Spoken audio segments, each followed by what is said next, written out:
No, and kay Ma'am Jessica Espiga. Ayan, ito po, mga kababayan, mag-start na po tayo sa ating pag-uusapan. Ano nga ba yung una? Naku po mga kababayan, ito po yung una nating pag-uusapan na kung saan, yung, kumusta kayo dyan, mga lintian, kayo mga animal, mga hangag daw hangag, kumusta kayo dyan? Uy! Gumaganon.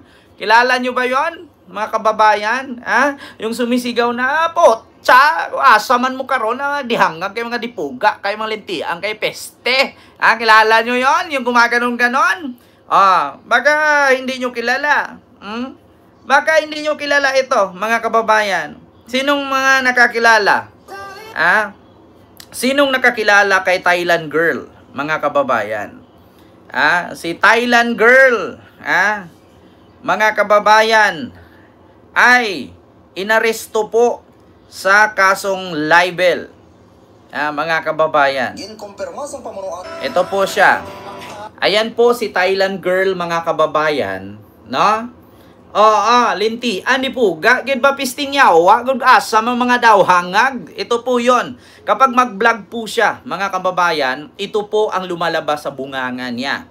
So siya po ay isang supporter na ni Duterte. Siya po ay DDS, no? Sabi ko nga sa inyo, bakit ganun? Halos lahat na lang ng mga DDS supporter ay kung hindi makontempt, makakasuhan, kung hindi makakasuhan, namatay. 'Di ba? Siya po'y dating teacher ng Thailand, umuwi sa Pilipinas kasi sumikat na po siya, pagiging vlogger. Ay, yun di puta, gid ganon. Puta, di puta, kay gaba, gid. Siya po ay si Thailand Girl, or mas kilalang teacher po siya, Ma'am Ana Estrabon.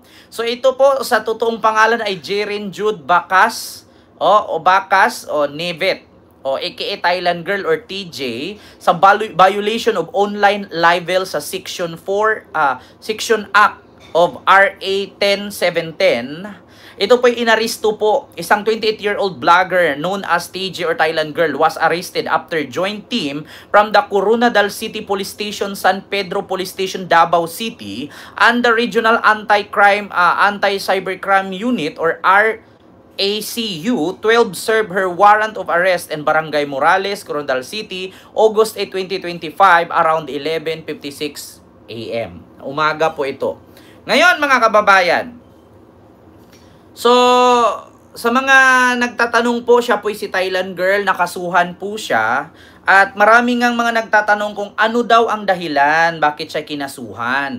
According po mga kababayan, kung napansin niyo po kasi siya, nagtrending po siya una nung sumakay po siya ng taxi sa Davao na ultimo daw yung sukle hindi binigay sa kanya. Yan po yung nag-umpisa na sumikat po siya noong pandemic. At ang kadahilanan po mga kababayan, mahilig po kasi ito si Thailand Girl mamuna. No?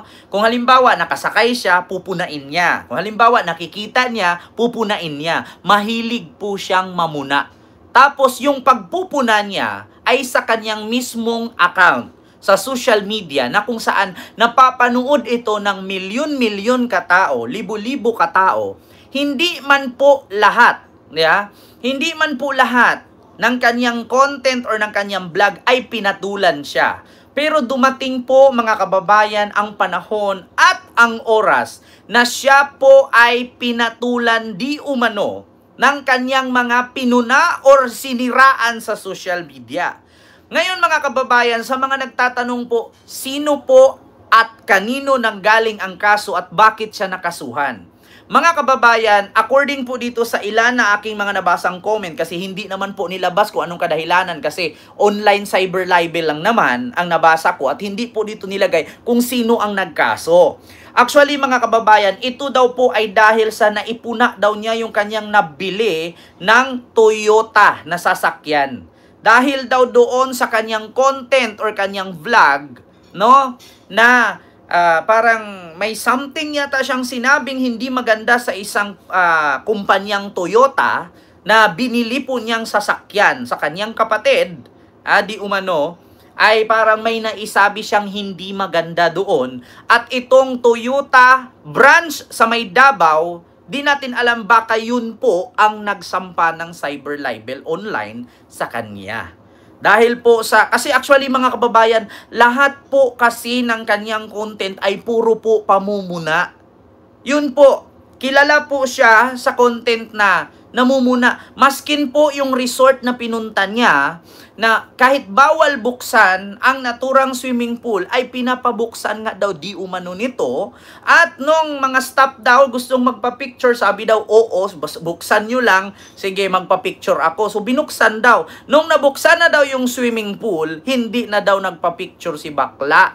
At nilait pa daw yung naturang resort. At take note mga kababayan, hindi lang po yung resort, marami po ang kanyang pinuna, at yung iba, hindi na lang siya pinapatulan, at yung iba ay nakahanap po siya ng kanyang katapat. Hindi So yun po yun mga kababayan. So ito po, ayun, kaloka, nakakatakot na pala bumili ng sasakyan ngayon pagka nagreklamo ka about sa service, ikaw pa ang masama. Actually kasi mga kababayan, ito po ang comment ni Meldy. So nakakatakot na daw bumili ng sasakyan ngayon kasi pag nagreklamo ka daw patungkol sa serbisyo, ikaw pa ang masama.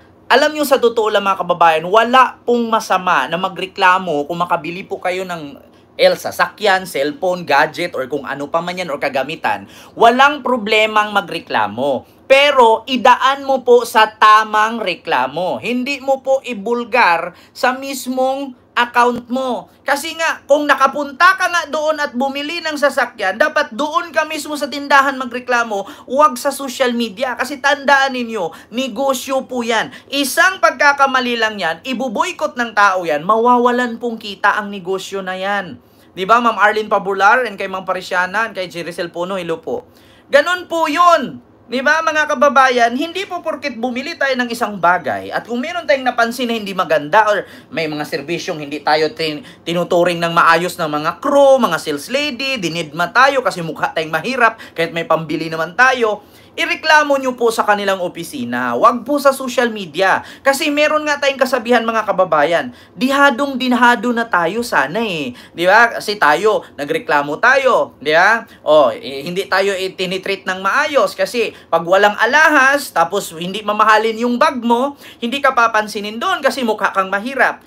Ireklamo mo sa manager o sa mismong store. Hindi yung dyan ka magreklamo sa social media, ngayon nakita ito ng mismong manager or himpila ng naturang company, talagang makakasuhan ka kasi nga, libelous Di ba? Negosyo yan Okay lang sana kung ang siniraan mo ay kapwa mo vlogger, maintindihan ka. Di ba? Kasi mahirap yung ganyan mga kababayan. Di ba? Magreklamo ka. Ano ba yan? Kanina, alam nyo guys, bumili ako ng sasakyan. Oo, mukha lang kasi akong tsaka, tapos wala akong magandang suot. Hindi mamahalin yung mga suot ko, pati tsinelas ko putas. Akala siguro nila wala akong pambili. Hindi ako pinansin ng sales lady. Ganon, pag ganon ang sabihin mo, okay lang. Pero pag pinangalanan mo yan, malaking kumpanya po ang Toyota, kung sakaling Toyota man ang nagkaso sa kanya. Diba? Ang problema lang kasi mga kababayan, doon kasi sa kanyang social media, sa mismong Facebook page niya, na may 2 million followers, doon siya nagyayayaw at naglabas ng kanyang saloobin at kanyang experience doon sa Toyota. Actually, napanood ko din po mga kababayan, pero hindi naman po sinabi dito kung ang taga-Toyota ba talaga ng Davao City branch na Toyota ng Coronadal ba? Davao City, ang nagsampa ng kaso. Ang problema kasi mga kababayan, ito bilang aral din po sa atin, not only for this kind of situation or this kind of vlogger. Kung meron po tayong problema, halimbawa, bumili tayo ng sardinas, bumili tayo ng sardinas sa Pure Gold. Pagbukas natin yung sardinas, puro gloves. Kasi hindi maiiwasan yan, mga kababayan. Di ba minsan, pag bumili tayo ng sardinas, pagbukas natin, may mga gloves na putol. Di ba? Minsan, may mga lata na hindi na ayos pagkasara, na doble. Or minsan, bulok yung sardinas. Doon natin ireklamo sa mismong store para yung store na binilan mo, sila yung o kung hindi man nila sagutin, pumunta ka ng barangay, magtawag ka ng pulis, magtawag ka ng media, magpa-presscon ka. At least pinaalam mo. Kasi ang mahirap lang kasi dyan na imbis na ikaw yung panalo, ikaw yung kakampihan, ikaw tuloy yung madidihado. Bakit? Ngayon, nabili ka ng Jollibee. Halimbawa, nabili ka ng pagkain sa Jollibee, nauwi mo sa bahay, pagdating mo sa bahay may ipis. I-video mo na may ipis, tapos ihatid mo doon sa mismong store nila. Kasi mga kababayan, pwede kasing ibabaliktad yan, no? Halimbawa, Jollibee, McDo, Chowking, may mga ganyang senaryo. 'Di ba? Kaya pag sinabi ng Jollibee, hindi sinisira-siraan mo lang yan para kumita ka mababaliktad ka. 'Di ba? So yun ang problema dito kay Thailand girl. May problema ka pala sa serbisyo ng Toyota or kung Toyota man 'yan, dapat pumunta ka dun sa opisina doon nung ka nag-complain. Hindi yung i-voice out mo na instead na ikaw yung panalo, ngayon binaliktad ka. Kasi ang kinalaban mo, tang-ina ba naman? Toyota yan Bilyon po ang halaga ng negosyong yan. Kahit pa magserko balintong ka, wala pa sa kalingkingan yung kinita mo dyan sa pagbablog mo. Kung, yan ang babaliktad sa'yo. Diba? Kaya sa totoo lang mga kababayan, think before you click. Diba? Ako, kahit sa akin mga kababayan, hindi man ako perfecto, pero tayo naman po dito mga kababayan, bago po tayo kumuda, meron po tayong source na pinanghahawakan. Bago po tayo nagsasalita, meron po tayong pinapanggalingang topic. Hindi po tayo nag-imbento ng kwento at hindi po tayo nag-imbento ng sabi-sabi or sali-salita. Katulad dito kay Thailand girl. Alam nyo na, mga kababayan, ayan po si Thailand girl.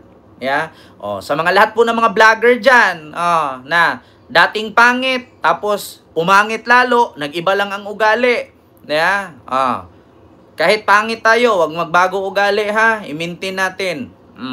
So yun lang, mga kababayan, yung aking reaction dyan. Tapos eto,